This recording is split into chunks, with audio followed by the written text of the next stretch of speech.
तो वो इंसान ने डायरेक्ट मेरे ऊपर एसिड फेंका। मुझे तो ऐसा लगा था कि मेरा घर पूरा मेरे घर में ऐसा लग रहा था ब्लास्ट हो गया। वो दर्द इतना बुरा था, वो चीख इतनी बुरी थी कि मैं 4 आजू-बाजू वाले लोग सब आ गए थे और वो इंसान मेरे को बोलता है कि जी ले अपनी ज़िंदगी। मुझे इस तरीके से बोला जाता था मतलब ससुराल में कि आपको ये आपकी ज़िम्मेदारी है, आपको खाना बनाना पड़ेगा, आपको इस तरीके से करना पड़ेगा। बट मेरी शादी के टाइम पे तो मेरी शादी वाले ही दिन से ही मेरी ज़िंदगी में वो तो फिर मुझे दूसरी बेटी जन्म हुई, तो वो इंसान का तो रवैया एकदम ही चेंज हो गया था। मतलब वो इस तरीके का हो गया था कि वो अरे घर में खर्चे देना, घर में रहना, रहने रात-दिन बाहर दोस्तों यारी के साथ घूमना-फिरना, इस तरीके से वो करते चला जा रहा था। तो मैं उनको हमेशा प्रेशर करती थी कि आप ऐसे करोगे तो घर कैसे चलेगा, ये है वो, मेरे से नहीं होएगा, एक काम करो तुम अपना देख लो, ऐसा-वैसा। तो मैंने भी काम स्टार्ट किया। तो फिर मैंने ना टपरवेयर सेल करने लग गई और भी काफ़ी चीज़ मैं मतलब घर बैठे, घर से ही काम करती थी। उसके बाद मुझे ऐसा लगा कि नहीं मुझे कुछ करना चाहिए और मैंने ना एक हर्बल लाइफ प्रोडक्ट होता है, मैंने वो प्रोडक्ट को क्यों तो मैं बहुत मतलब हैवी थी और इसलिए ना मुझे ऐसा लगा कि मुझे ये हर्बल लाइफ प्रोडक्ट यूज़ करना चाहिए। तो मैंने वो हर्बल लाइफ प्रोडक्ट बहुत कॉस्टली बहुत महँगा था वो। तो मेरी इतनी नहीं हैसियत थी कि मैं उसे खरीद सकूँ। बट मैंने ना वो फिर भी मुझे उधर मीटिंग में बताया गया कि आप इसको खरीदो मत, आप इसको सेल करो, उसमें आपकी इनकम भी आएगी और आप ये प्रोडक्ट को खा भी सकोगे। तो मैंने ये सोचा इसको करने से अच्छा मुझे अपने आप को भी मेहनत करना है। फिर मैंने मतलब अपने आप को सुबह वॉक करना, अपने आप को मेंटेन करने की बहुत कोशिश करी और मैंने काफ़ी मेंटेन करी और लोग मुझसे पूछते थे, तो मुझसे पूछते थे, "तू क्या कर रही है? आजकल तेरा चेहरा ग्लो दे रहा है, आप तेरा वेट कम हो रहा है।" तो मैं उन लोगों को अपने प्रोडक्ट की नॉलेज देती थी। हालाँकि मैं मेहनत हर चीज़ पे करती थी, पर वो लोगों को दिखाती थी। मेरा माइंड ये चलता था कि मुझे अपना काम बढ़ाना है, तो मुझे अपने आप पे मेहनत करना ज़रूरी क्यों तो रिज़ल्ट दिखाना बहुत ज़रूरी होता है। कोई भी इंसान, कोई भी कस्टमर मुझसे पूछेंगे ना कि तुम क्या कर रहे हो? तो मैंने अपने आप पे मेहनत करना अब मेरे हस्बैंड का दिमाग ये हो गया है कि लगता है इसकी लाइफ में कोई आ गया है और इसलिए ये चेंज हो रही है। और मेरी उनकी हमेशा लड़ाई झगड़े होती ही रहती थी। होने के बाद वो मुझे हमेशा यही बोलते थे, "तेरा तू ये क्यों कर रही है? तू ये क्यों कर रही है? तू सुबह वॉक करने क्यों जाती है? तू सुबह 4 बजे उठ के गार्डन के राउंड क्यों लगाती है?" मतलब वो हमेशा मतलब ये सब चीज़ों पे रोक-टोक करने लग गए मतलब कहाँ जा रही, क्या कर रही? तो मैं ये बोलती थी कि तुमसे तो घर चल रहा नहीं है, तो मुझे जो कर रही हूँ करने दो ना। तो वो बोलते थे, "नहीं, ऐसा नहीं होगा, वैसा नहीं होगा।" मतलब इस तरीके की बात वो करने लग गए थे। तो मैंने उनको बोला कि देखो तुम नहीं कर सकते और मुझे भी करने नहीं दोगे तो फिर ऐसा नहीं होगा। या तो तुमको न जमता है तो मेरे साथ रहो, नहीं जमता है तुम जा सकते हो। तो इस वज़ह से वो इंसान का ईगो इतना हर्ट हुआ, तो वो इंसान ने डायरेक्ट मेरे ऊपर एसिड फेंका। और एक दिन 2000 मतलब 2017 में अ, रात के 2 बजे के टाइम पे वो हमारे दोनों के झगड़े हुए और झगड़े होने के बाद वो ने मैं सो गई और साढ़े 4 बजे वो ने मेरे ऊपर एसिड फेंके। उस रात मतलब 2 नवंबर की रात ऐसी थी कि मतलब मैं तो सोच भी नहीं सकती कि कोई इंसान ऐसा कर सकता है किसी के साथ कि वो ने मतलब ऐसा एसिड लाके मेरे ऊपर फेंके। मुझे तो ऐसा लगा था कि पूरा मेरे घर में ऐसा लग रहा था ब्लास्ट हो गया। मेरा घर मुझे ऐसा समझ में ही नहीं आ रहा था कि ऐसा लग रहा था क्या हो गया है मेरे साथ?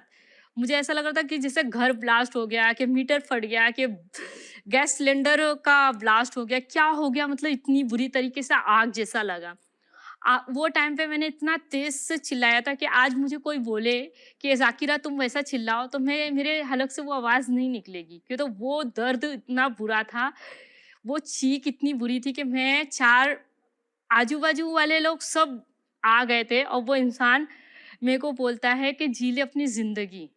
बोलता है जी ले अपनी ज़िंदगी तुझे जीना था ना, तुझे बहुत खूबसूरत बनना था, तुझे बहुत कुछ करना था ना, ले अब मैंने तुझे चारदीवारी के अंदर रख दिया। और ये बोल के वो तो मैं तभी भी उससे लड़ रही हूँ कि मैंने बोला मैं बच गई ना तो तुझे छोड़ूँगी नहीं। मैं उस वक़्त भी उससे बोल रही हूँ कि मैं बच गई तो मैं छोड़ूँगी नहीं। और मुझे ऐसा लगा था कि ये मेरा लास्ट टाइम है, बस अब मैं नहीं बचूँगी, मुझे यही लग रहा था।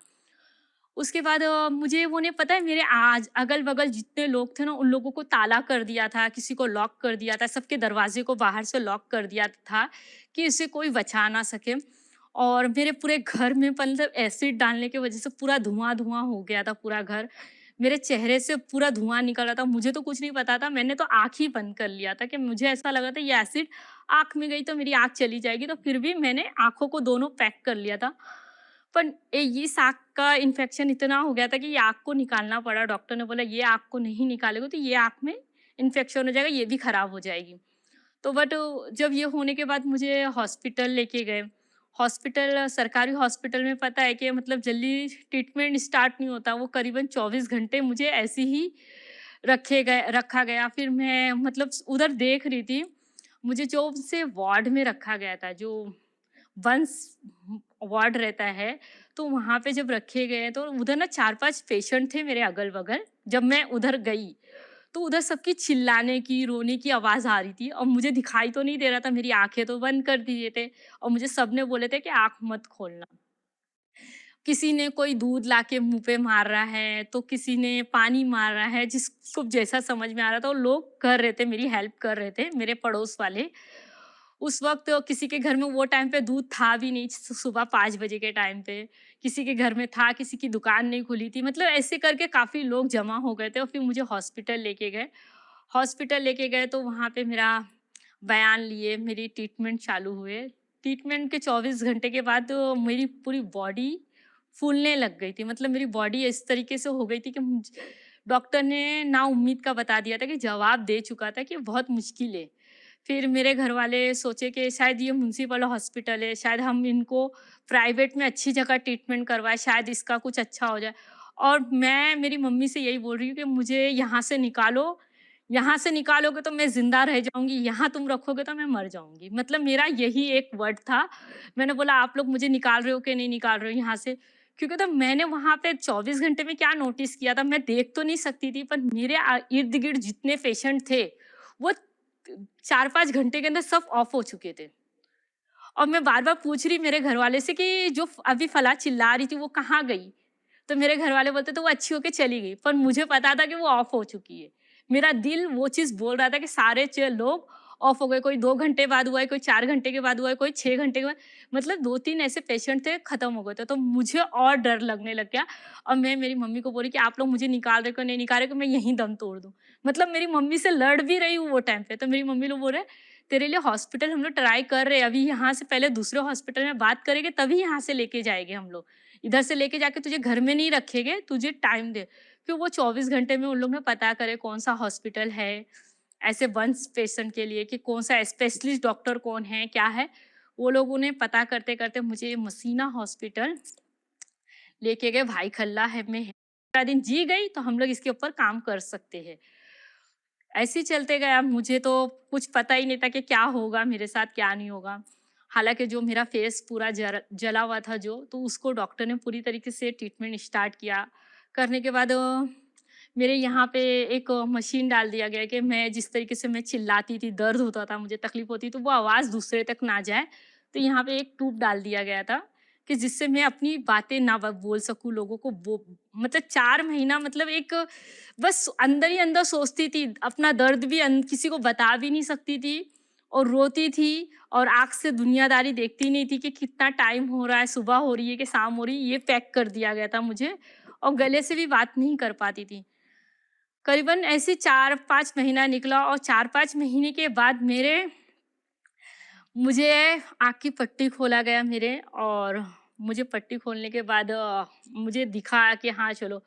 पर मैं नोटिस कर रही थी कि मुझे ये आँख से क्यों नहीं दिख रहा है। मतलब मैं ये देख रही थी बार-बार कि मुझे ये आँख से क्यों नहीं दिख रहा है, ये आँख से तो मुझे बराबर दिख रहा है। तो मैं मेरी मम्मी से पूछी, मैं बोली अब मैंने ये नहीं देखा कि मेरी ये आँख जा चुकी, मुझे नहीं पता था। मैंने बस ये बोला मम्मी ये आँख से मुझे नहीं दिखा। तो बोले अभी वो उसका ऑपरेशन होगा, वो ठीक हो जाएगा, ऐसा बोले। अब मुझे नहीं पता था ये सब क्या हो रहा है। काफ़ी दिन निकले और 15 दिन के बाद तो मैंने मेरी बहन को बोला कि मुझे मोबाइल देना, ऐसा मैंने बोला मोबाइल दे। तो वो बोली क्या करेगी मोबाइल? मैंने बोला दे तो। और वो जैसे ही दी ना तो मैंने फट से कैमरा ऑन करके और कैमरे में मैंने अपना फेस देखा और जैसे ही मैंने फेस देखा मैं इतना कस के डर गई कि वो मोबाइल मैंने उतनी दूर फेंका। मैंने बोला बाप रे!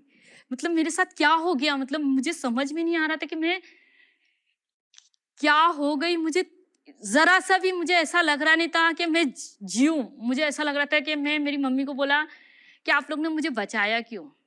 मुझे अब नहीं जीना है, डॉक्टर को बोलो मुझे ज़हर की सुई लगा दे, मुझे मरना है, मैं नहीं जी सकती, मैं ऐसा फेस लेके लोगों तक नहीं दिखा सकती और मैं लोगों के सामने कैसे जाऊँगी? मेरे खुद के बच्चे मुझसे डरेंगे, मैं नहीं, मैं घर नहीं जाऊँगी, मुझे डॉक्टर को बोलो यहीं पे मुझे खत्म कर दो। मेरी मम्मी बोले 5 महीने से तेरे पीछे हम लोग कितनी मेहनत किए, कहाँ-कहाँ नहीं दौड़े, कैसे करके तुझे आज बचाए और अब तू बोल रही कि नहीं जीना है मुझे।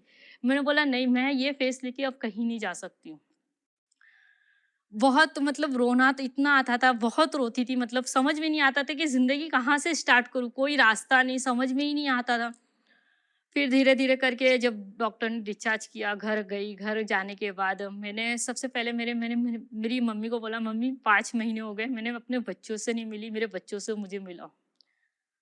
अब वो टाइम पे मैंने मेरी मम्मी को बोला कि मेरे बच्चों से मिलाओ, तो मेरे मम्मी बोले, "हाँ, ठीक है, आ जाएँगे वो लोग।" और वो लोग आए आते साथ मैंने उतनी दूर थे वो लोग और मैंने उन लोगों को बोला बेटा इधर आओ।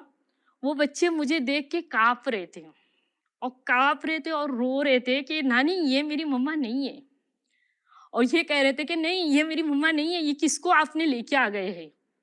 मैं फिर भी बोली बेटा मैं तुम्हारी माँ हूँ, अफ़ीफ़ा इधर आओ, अफ़ीफ़ा इधर मतलब मैं उनको बुला रही हूँ। वो बच्चे इतना डर के वो भाग गए और क्या बोले नानी आप मम्मी के सामने कभी लेके आओगे ना तो हम आपका भी घर छोड़ के चले जाएँगे कहीं पे भी, पर हम लोग अपनी मम्मी के साथ नहीं रहेंगे। तो मुझे ऐसा लगा कि अब ठीक है मेरे बच्चे जब ये चीज़ बोल रहे हैं ना तो मुझे उनसे दूर ही रहना चाहिए। पर एक माँ को ये सोचो कितनी तकलीफ होती जब उसका बच्चा उसको बोलेगा कि ये मेरी माँ नहीं है। तो मुझे बहुत तकलीफ होती थी कि मैं इनको कब अपने करीब कर पाऊँगी? कब मैं इन दोनों को गले लगा पाऊँगी? कब मैं इनसे प्यार कर पाऊँगी? मुझे ये चीज़ की तकलीफ क्या पता है कभी ये दिन आएगा कि नहीं आएगा कि मैं इनके साथ बैठूँगी। और फिर उसके बाद थोड़े टाइम के बाद मैंने बच्चों को अपने करीब किया और उन लोगों से प्यार करने लग गई। फिर एक मूवी थी भूतनाथ शाहरुख खान की। वो पिक्चर मेरी बेटी ने बोला मम्मा मुझे ना वीडियो एक पिक्चर दे यूट्यूब पे कुछ लगा के दो और मैंने वो पिक्चर लगा के दी। वो बच्चे लोग देखे करीबन रात के 2 बजे तक और वो बच्चे लोग देखने के बाद बोलते हैं वो भूत कितना वो बच्चे से प्यार करता है। तो मैंने बोली बेटा मैं भी तुम लोग के लिए भूत हूँ, पर मेरे से ज़्यादा तुमको कोई प्यार नहीं करेगा।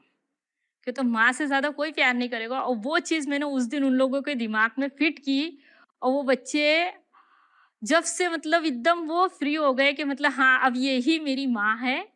अब वो बच्चे को वो पिक्चर देखने के बाद उनको ऐसा रियल हुआ कि हाँ, ये जब भूत है तो ये मेरी माँ भी है। और ये चीज़ का एहसास हुआ फिर वो दोनों बच्चे मेरे पास आने लगे। करीबन 8-9 महीने ऐसे करते-करते फिर मेरी एक वुमेन्स ऑफ बॉम्बे में स्टोरी गई टू 2019 में। 2019 में एक स्टोरी गई, उस स्टोरी में नीचे कमेंट था, "यू आर हेल्प मी" और उनका नाम था अनुश्री कुलकर्णी। तो जब मैंने वो मैसेज वो मैंने कमेंट पढ़ा, कमेंट पढ़ने के बाद मैंने अनुश्री को फ़ॉलो किया, फ़ॉलो करने के बाद हम दोनों ने बातचीत की है। अनुश्री ने मुझे बात करते-करते पूछा कि आपका कोई सपना है, कुछ करना चाहते हो? मैं आपकी हेल्प करना चाहती हूँ। तो मैंने उनको बोला कि मुझे बचपन से मेकअप आर्टिस्ट का बहुत शौक था। अनुश्री ने मेरे को वहाँ हेल्प किया और मैंने वहाँ अकेडमी में एडमिशन लेके फिर मैंने मेकअप का कोर्स किया और मेकअप आर्टिस्ट का कोर्स करने के बाद आज मैं अपनी लाइफ में मतलब इतना स्ट्रगल करने के बाद इतना फिर भी हैप्पी हूँ कि मैं अपने बच्चों के साथ अपने घर में ऐसे ही चलते-चलते काफ़ी टाइम तक ऐसे काफ़ी अच्छे दोस्त मिलते गए। जो खुद के दोस्त थे तो वो तो छोड़ दिए थे साथ, पर धीरे-धीरे सोशल मीडिया में काफ़ी अच्छे दोस्त मेरे बन गए, काफ़ी अच्छे-अच्छे लोग कि वो लोग काफ़ी सपोर्ट भी करने लग गए मुझे और मुझे बोले कि ज़ाकिरा हम हैं आपके साथ। और वो जो हिम्मत मुझे मिली फिर मुझे ऐसा लगा नहीं मुझे जीना चाहिए। अब मुझे मेरे बच्चों के लिए जीना चाहिए, अपने लिए जीना चाहिए। और मैंने जब मेकअप का कोर्स किया तो मैंने फर्स्ट टाइम अपने चेहरे पे जब मेकअप किया, तो मुझे ऐसा लगा क्या कमी है मेरे अंदर? मैं तो खूबसूरत हूँ। मतलब मुझे ऐसा एहसास हुआ और फिर मैंने वो टाइम से आप लोग मेरे पेज पे देखोगे ज़ाकिरा शेख पे, मैं हमेशा मेकअप करके ट्यूटोरियल बना के डालते रहती हूँ कि तो मुझे पसंद है मेकअप करना। जो मेरा सपना था, वो सपने को मैंने पूरा किया। भले ज़िंदगी चेंज हुई, पर सपने भी पूरे हुए मेरे। तो मुझे ऐसा लगता है कि लोगों को हार नहीं मानना चाहिए, ज़िंदगी बहुत खूबसूरत है और बहुत खूबसूरती से देखा जाए, लाइफ में हर इंसान के दुख-सुख आता है, छोटा-बड़ा हर हर एक इंसान के। पर उसको लेके पॉज़िटिव के तरफ निकलना है और आगे रफ्तार बढ़ाना है। फिर मैंने एक इंस्टाग्राम प्रोफ़ाइल बनाया, फ़ेसबुक अकाउंट बनाया, मतलब मैंने धीरे-धीरे स्टार्ट किया अपनी ज़िंदगी को शुरू करना। करते-करते मतलब काफ़ी अच्छा लगा मुझे और काफ़ी लोगों के जो कमेंट आते थे उससे मुझे बहुत पावर मिलता था। जो इस तरीके से एक इंसान लाइक करता था तो मेरे वीडियो आप देखोगे मिलियन में जाते हैं तो मुझे बहुत खुशी होती है कि इतने लोग मुझे प्यार करते हैं। तो फिर मैं क्यों अब नहीं अपने आप से प्यार करूँ? जब दूसरे लोग मुझे प्यार करते हैं तो मैं अपने आप से क्यों नहीं प्यार करूँ? मुझे करना चाहिए। और मैं हर इंसान को बोलती हूँ कि कोई भी इंसान काला हो या पीला हो या नीला हो, जिस तरीके का हो, वो अपने लिए है और अपने आप से, अपनी आत्मा से, अपनी रूह से प्यार करना चाहिए लोगों को। धीरे-धीरे करके मैंने अपनी ज़िंदगी को स्टार्ट किया और ज़िंदगी बहुत खूबसूरत है, बहुत प्यारी है। Thank you. जस्ट